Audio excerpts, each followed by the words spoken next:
Yo, fam, let's talk about apartheid in South Africa. Imagine a system where your skin color determined your entire life, where you lived, worked, and even if you could vote. Brutal, right? From 1948 to 1994, that was the reality for black South Africans. The white minority government enforced segregation and discrimination with an iron fist. Obviously, people weren't down with that. Resistance started, small protests, boycotts, you know the vibes. But the government just cracked down harder. It became clear that peaceful resistance wasn't enough. They needed something stronger, something revolutionary. Enter Marxism. Now, Marxism might sound like some complicated theory, but at its core it's about equality, fam. It's about the working class rising up against oppression and creating a fairer society.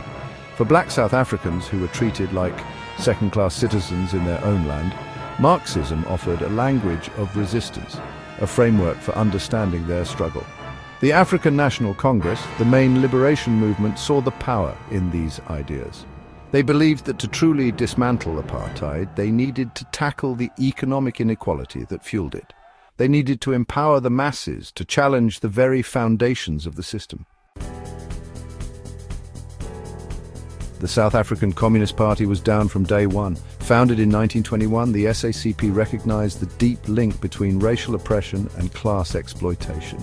They saw apartheid as a system designed to keep black South Africans poor and powerless, while the white minority got rich off their labor.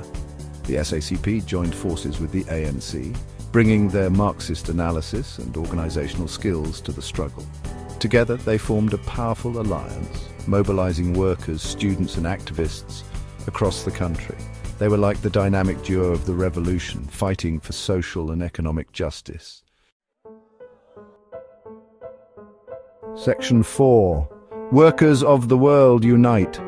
Trade unions played a massive role in the fight against apartheid. Inspired by Marxist ideas, unions organized workers across industries, miners, factory workers, domestic workers, you name it. They knew that by uniting and flexing their collective muscle, they could disrupt the apartheid economy and demand better conditions. And disrupt they did.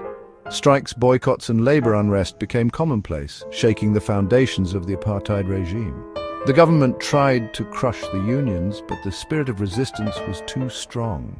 These everyday heroes showed the world that even in the face of oppression, the power of the people can prevail.